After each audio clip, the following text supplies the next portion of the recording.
Lancaster today. My name's Yvonne Dodd and I'm an NLP practitioner, and I met Mike last year on an NLP training course, an 8-day intensive course. And there's almost 50 people on that training course, and coincidentally I think myself and Mike ended up in we had breakout rooms that we practiced our NLP, and I think we ended up in the room maybe 2 or 3 times with other people as well. And I heard your story, and I was really, really inspired by that.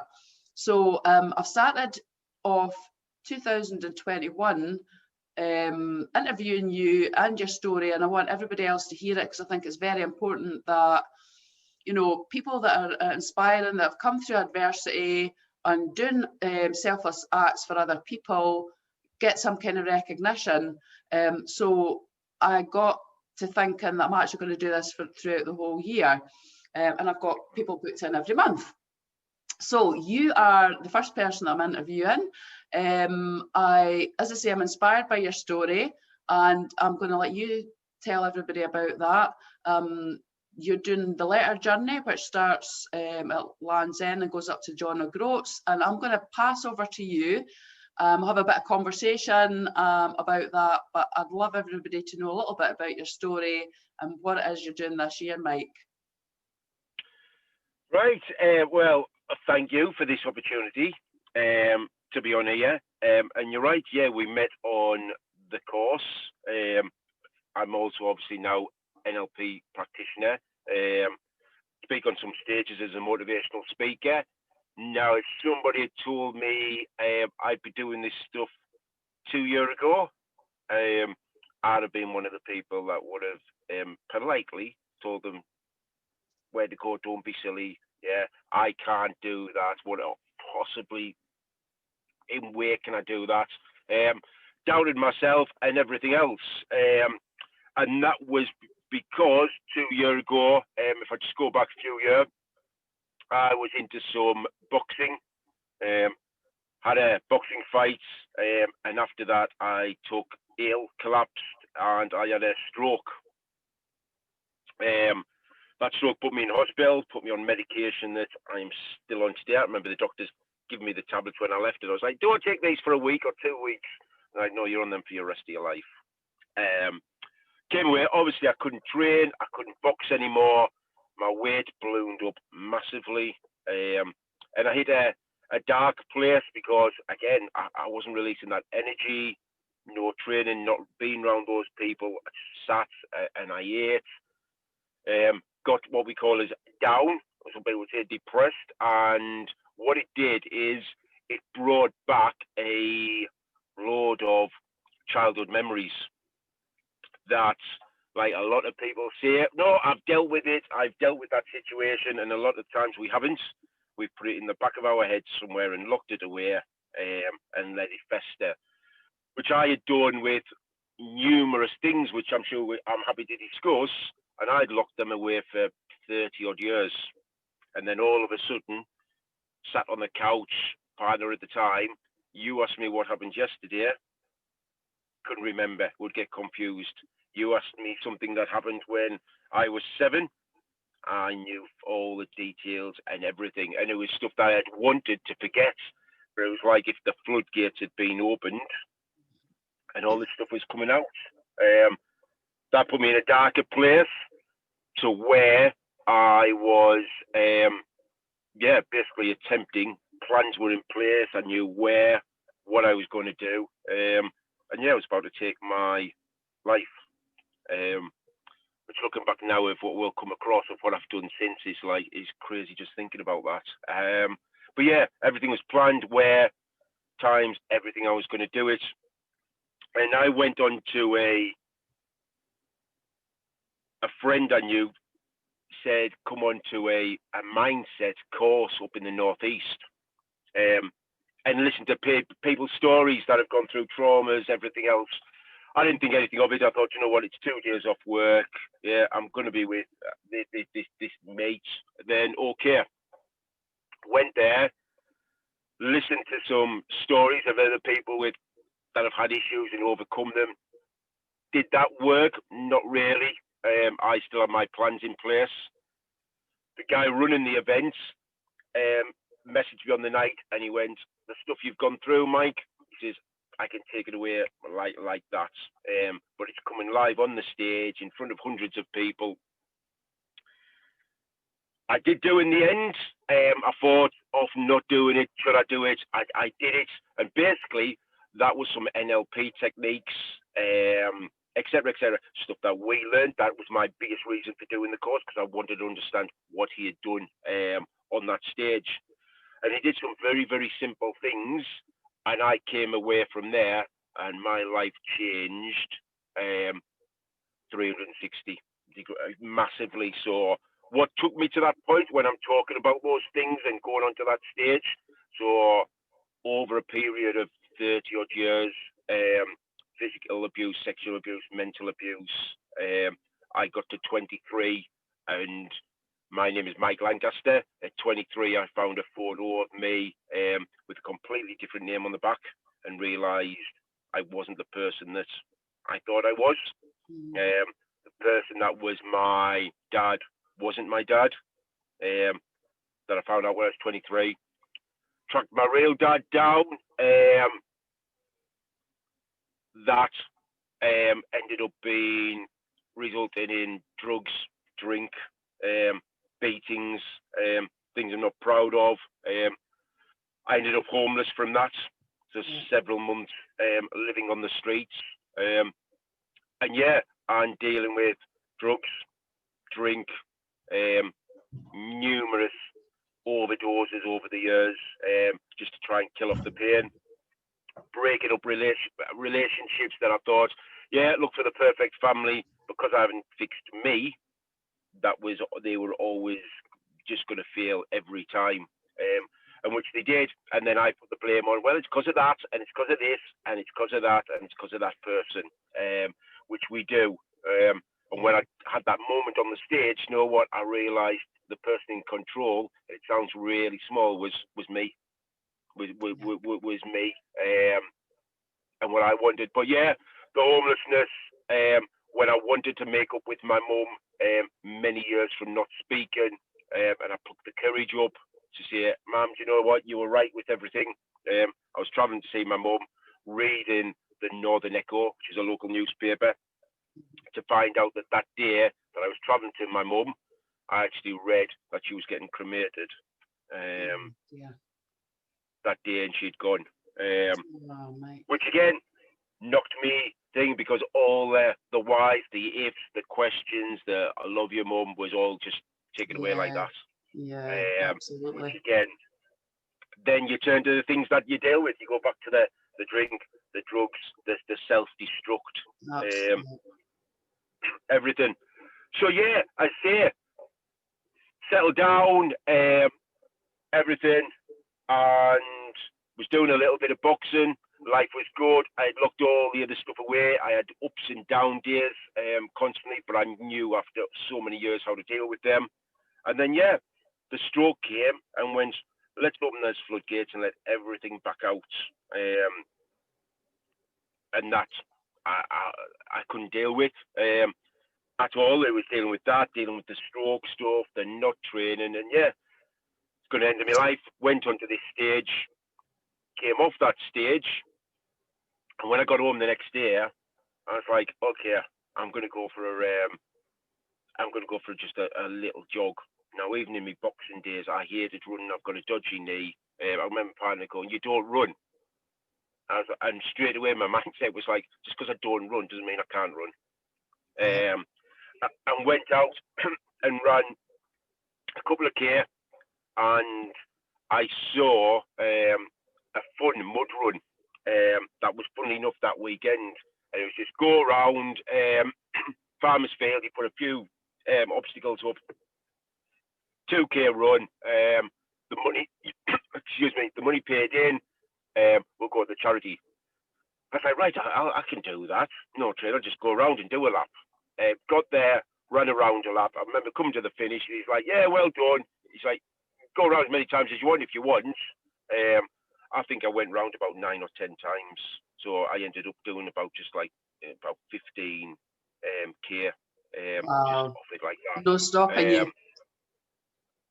And it wasn't about the fitness or anything else. It was just, I suddenly had this realization that I was just at peace and just noticing everything around me and everything. I wasn't in competition with anybody else or times or anything else. Just noticing everything. And if I like looking back now, it was like I was like 14-year-old again, running around the mud, and I was jumping in the mud head first. I was just loved it. Came away from there. Went over and said, right, what's the next challenge? And this was on the same day after obviously getting a shower. And I was like, what can I do? Saw a couple of runs, and obviously the obstacle courses. Thought, that's not enough. I need something more challenging. And then it popped up, the Manchester Marathon. So I was like, that's what I'll do. For Alzheimer's, I'll do the full Manchester Marathon. And people like, Mike, you don't run. You haven't run a 5K race. You haven't run 10K. Do a half marathon. And I was like, why set me goals lower than what I think I can achieve? Why do a half marathon if I think I can do a full marathon? Yeah. And that's the way I've gone on forward. So I did the training. I was running every night. I was falling in love with it more and more. Obviously, the weight loss was coming. I was eating healthy. It was clear in my mind because obviously the endorphins were going, so I was feeling better for it. And then they cancelled the marathon because of bloody COVID. Yeah. So I, at the time then, said, okay, the joys of social media. I was like, that day, I'm still going to go out. And if I run 10K, what I'd like to do is get lots of my friends going out up and down the UK. And I said, if you run 1K around the block or 7K, whatever, I don't mind. And we'll put it all together. And hopefully from it, we'll have run the full distance, marathon distance. I got up and went out with it. I got people signed up. People were like, yeah, we're doing it. Went out. I started running with, I didn't have any breakfast. I had a bottle of water and ran. People called me going, Mike, I've done 1K, I've done 2K, I've sent you the videos on tar. I just kept running. And then I remember seeing comments and calls going, Mike, you're going to run the full marathon distance today, aren't you? I was like, yeah, I've just got it in my head that I can do it. And I did. That day, I ran the full marathon distance on my own, having had literally one bottle of water. Wow. And that was it. And I ran the distance. But what was more I was proud of, when I went out, after a few K, I knew my mindset was, I can run this distance. It wasn't about fitness or anything else. Yes, I got tired, everything else, but my mind knew I could do this. And what I got more proud of is when we tallied it all up, I think it worked out as about 112K combined. Wow. That between us. And I was more thinking, do you know what? The power of social media and doing that, of what other people, I was more proud of the person that had got up and gone and run 1K than what I was at 42, because I knew I was going to run, I knew I could run that. Yeah. So it was all about that self-belief. So I did that. I then was like, right, great, what's the next thing that we can do? And I got a bike, bought a bike, and I went out on the first day and rode about 45 miles. And I haven't rode a bike for 20 odd years. Same thing, came back. What can I do next? What's the next challenge? I think somebody said to me coast to coast, which is about 100 miles. Same thing.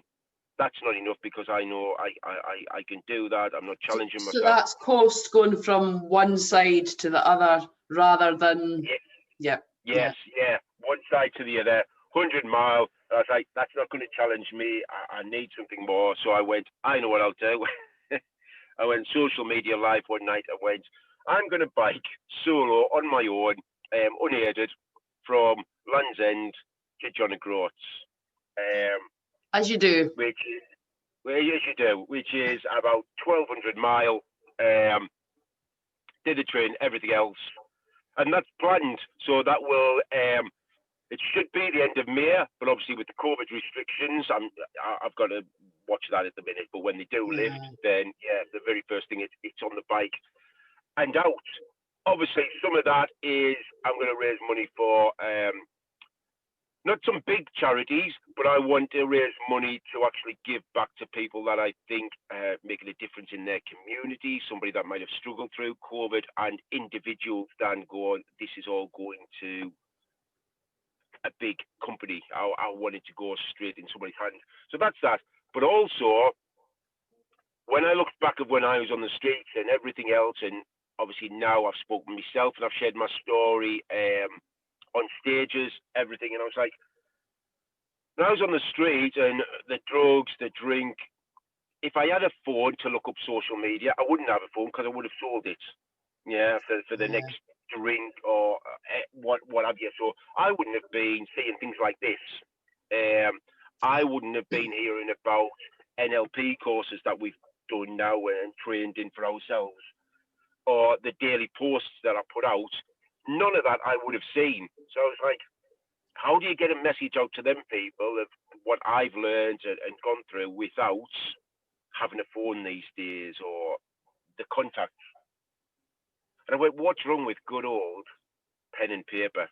Yeah. And I think some of us forget it at times in this world of social media. And I thought, if somebody had dropped a letter when I was living on the street in my hand that just went, you know what, we have bad days, but believe what you can achieve, would it have changed things?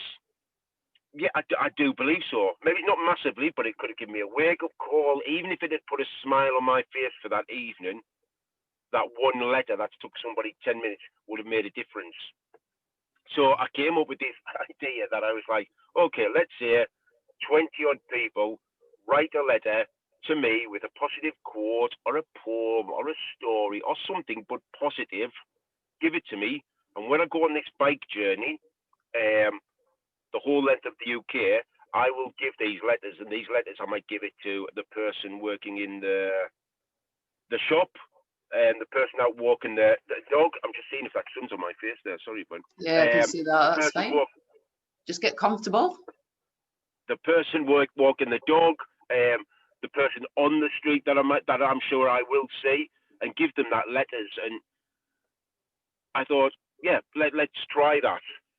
That's now got the interest of about 700 plus people to be involved writing letters. I put some videos out on the internet, and then suddenly I'm waking up to videos coming in of, I've had videos of Sir Bradley Wiggins, Ricky Hatton, Vernon Kay, Bros, whoever remembers bloody Bros. Oh yeah. Yeah. Basically just saying, obviously, that the stories inspired them and wishing me good luck. And again, I'm going, hold on a minute. I'm the person that several years ago was on the street with not a penny to my name. And if I did have money, it was drink, it was drugs. It's getting into trouble. I'm the guy that 2 years ago had a stroke that wanted to end his life. And I was like, and now I've got all these famous people sending me videos. I'm putting posts out on obviously the social media, and obviously the messages, as you're aware, and you will have yourself that going, Mike, yeah, you've made a difference with just that post. I've got a day job that I do, which is just in recruitment. I don't do this full time. I work in an office Monday till Friday. I do this because I'm passionate about it. My testimonials in from the one-to-ones I do with people, and yes, I use my skills of what we've learned on the course, but like I say to a lot of people, with myself, it's that personal experience. It's most things I can say to people, you know what, I've gone through that, I've been there, yeah, I was doing exactly the same things regarding self-destruct, but let me tell you, look now, yeah, and guess what, you can achieve this, because, yeah, I'm living proof, if you like, of how things can turn around. Absolutely. And I work, and I didn't say that at the very beginning, I'm a part-time social worker, and I've done that for over 20 years. And I've worked with people that have experienced extreme adversity, trauma, and have turned to substance misuse to escape the realities of what's going on in their minds. So, I haven't experienced that myself, but I've certainly worked for a long time of people that have experienced that, and such an incredible, powerful, inspirational story that anyone can change their life. And it's all that stuff that's left in the unconscious, and this is the kind of stuff that we do in our work, to know that all these things that are trapped within your mind that people have told you, all the stories that you've heard, all the negative experiences that you've heard, can actually be taken away through powerful stuff like NLP or hypnotherapy or anything like that. Incredibly powerful. Yeah, and it is. It's that, do you know what, with the drugs and the drink, we think, no, that's solving the situation, and it might for a day, it might for a week, it might be for a month, and that ends up becoming the problem over what the problem was in the first place. So it's used to mask things. And again, from personal experience, I know that because I've been there. And yes, it's easy to go, it's because of this happened, or it's because of that happened, and can we change the past? We can't change the past. We can't worry about the future. It's not here yet. It's in the right now, where you are right now, and the only person that changes that then is yourself. And it seems really, really simple, but it is. It's self-belief. Yeah, it really is. It really is. And people say I can't do. Yeah, people say that. Oh, well, yeah, I can't do that. Well, and my first question, well, why? Start and give me the reasons why. Because then, and it will be because of this person, or because of that, or because of that, and you take all that away, and it's like, it sounds harsh of me to say this, but it's from personal experience. You go, it's excuses. It absolutely is. And do you know what? See, if you said to someone, let's change I can't for I won't, it changes that. It can get people to really think about what they're saying, because sometimes when you say I can't, it means I won't, because anything is possible, isn't it? I've got a lot now, and as you say there, the cans, well, take the T off, and you've got can, impossible. I use it in some of the work now. I'm like, break impossible to I'm possible. Yeah, Love and that. change no. Every time you get a no, change it to no means, because people can get a no, whether it's a job interview or anything, a no, and then suddenly we go, oh, our head drops, and we're in that mode again. And I go, change no to meaning new opportunity. Love it. I love that. Turn it around. And it is, and it's just all of it. Just turn it around, because there is enough out there in the world, certainly at the moment, regards negativity, doom and gloom. And I'm not just talking about the COVID there piece, but reality shows. You can watch reality shows, and it's this person saying this person and this, and somebody's lying. You can put the soaps on, and it's all doom and gloom. Yeah. And people don't realise we put it all in here. And I'm thinking, you wouldn't walk down the street and put some rubbish in your mouth that you didn't like. Yeah. But you'll do it. You'll do it in here without realising. And it's letting a lot of that go. And some of it we can't avoid, but it's like filter it down with the positive stuff, the things we can do something about. Yeah, absolutely. We will. If I say to somebody, I know I don't want to stick with the fitness stuff, but if I said to somebody, right, go on a 5K walk, they will list first all the reasons that they can't do that, then why potentially they can't. I can't do it because I don't run. I can't do it because I'm overweight. I can't do it because of the weather. It's like, right, start actually telling me why you can do it. Yeah, absolutely. And I think you're spot on as well. It all comes from within, and you've got to do the inner work. And when you do the inner work, that's when things massively change. And you know what? None of us are saying that this is not a difficult time for people, because in lockdown, you know, there's definitely a lot of mental health issues. People that already had mental health issues, it's increasing that. People that haven't even had them before are getting mental health issues that they never previously experienced. There's all sorts of anxiety going about. It is really, really difficult for people.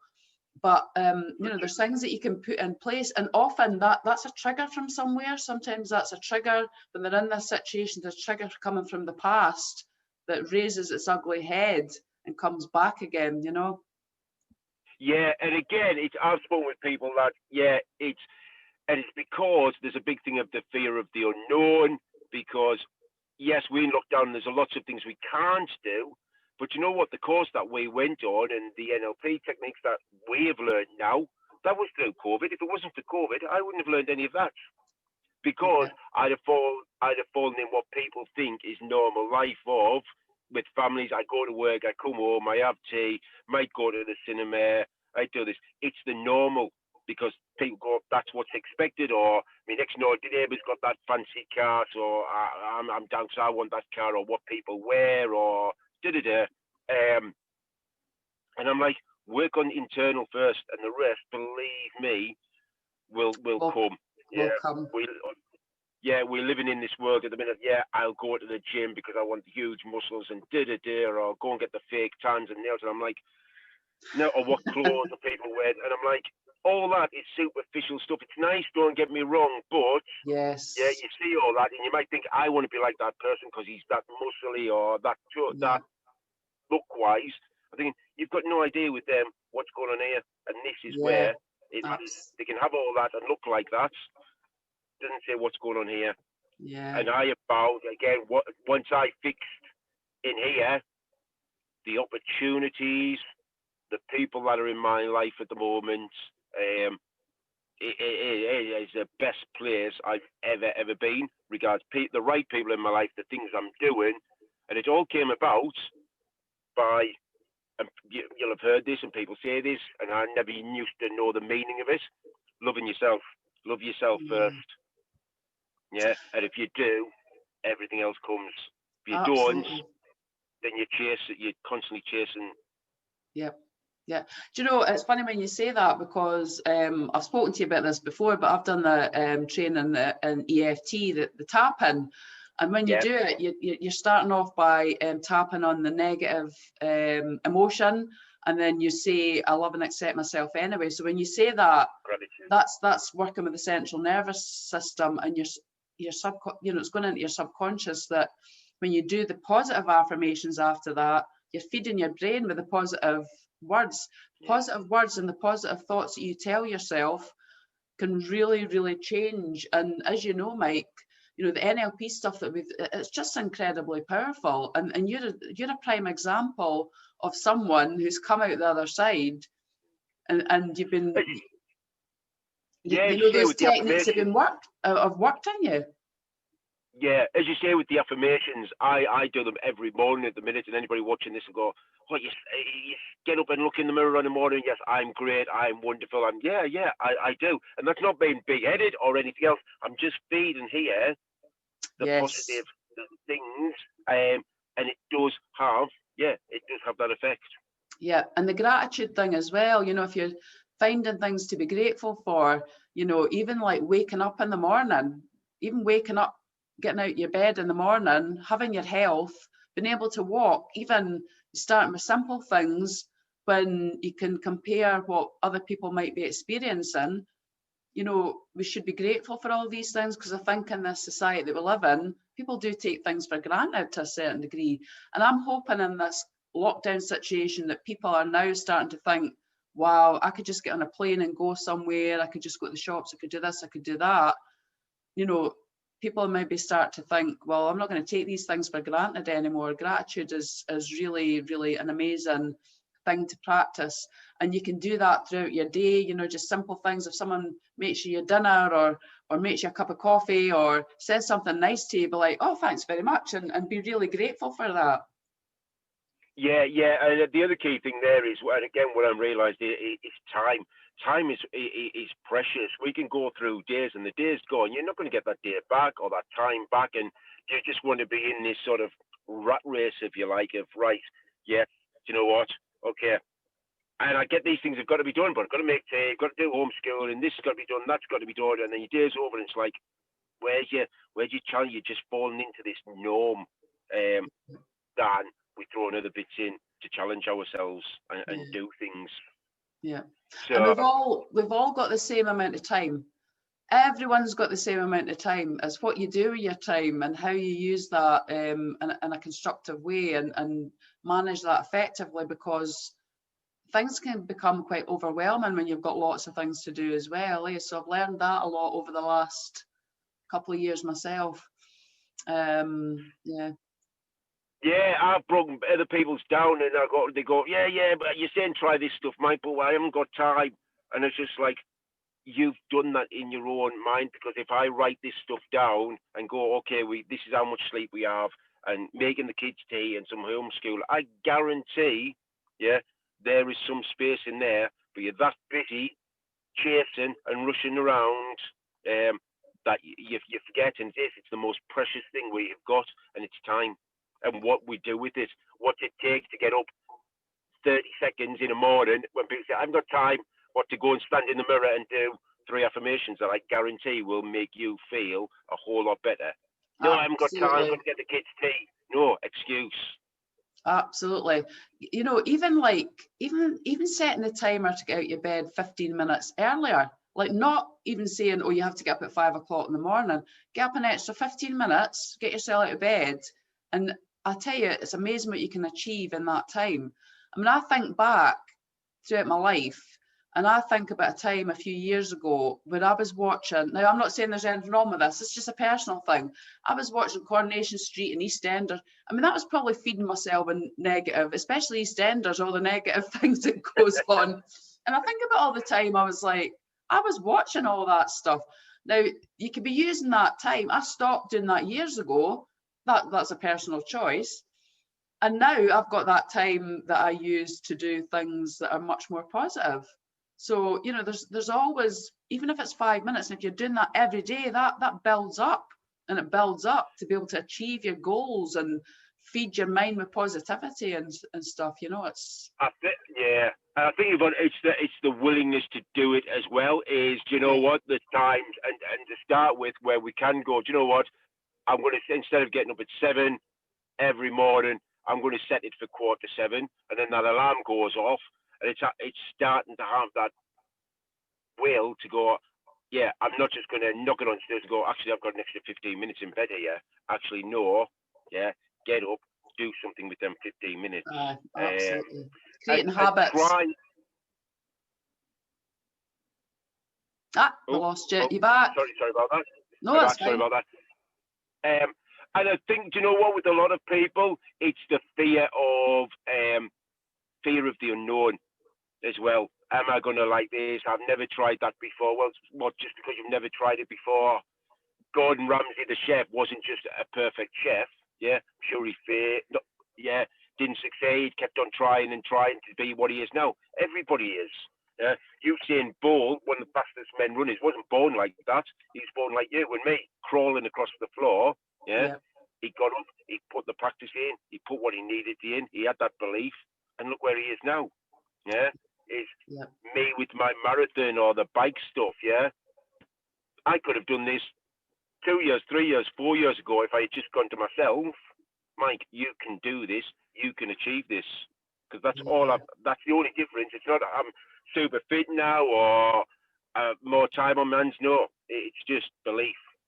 Yeah, because what you were probably telling yourself at that time where things weren't going very well for you, what were you telling yourself? What was your thoughts? What was, you know, you were possibly focusing on things that were quite negative, or, you know. Do you know what, Yvonne will say it, I'll probably get my head where times and I've gone, Mike, you're a waste of space, you're not going to achieve this, you're not going to achieve that, people have told you that, look at your life now.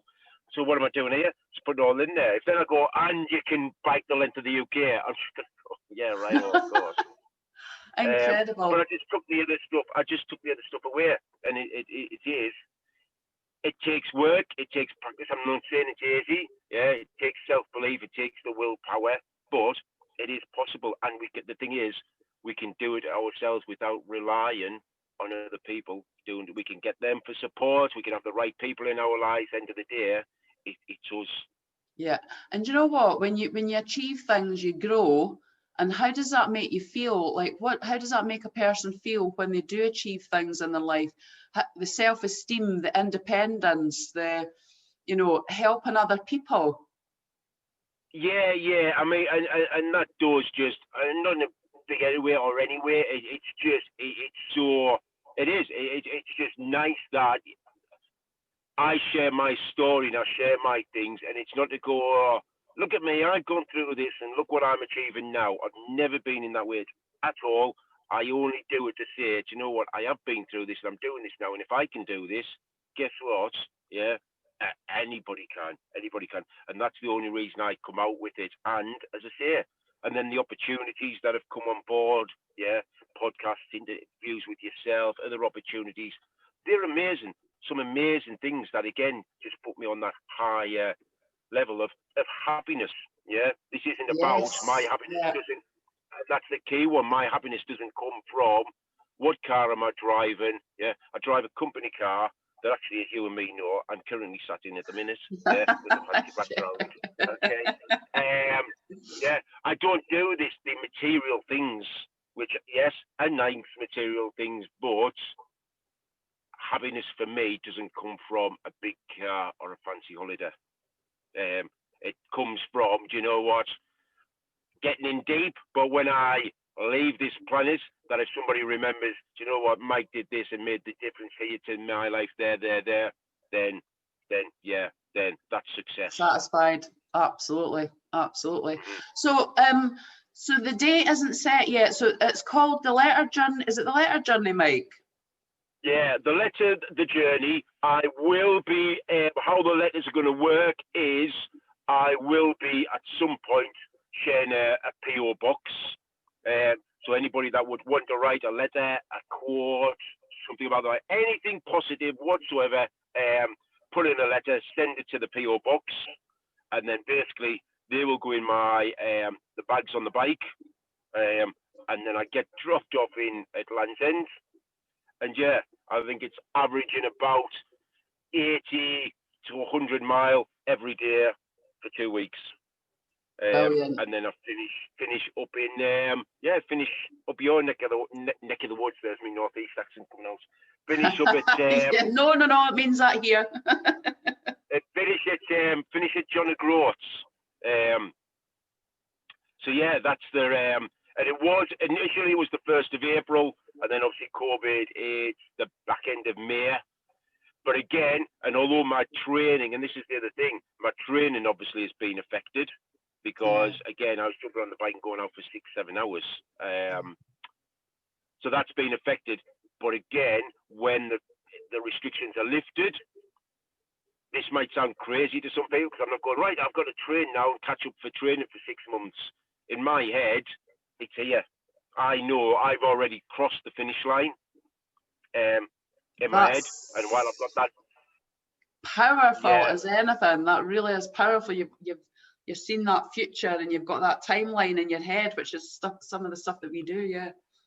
I was just going to say there with the timeline, the NLP, I've already, yes, my legs are going to get tired and but the way I look at that is I'm going, if I stop because my legs are tired, that's my mind saying, you are tired, stop.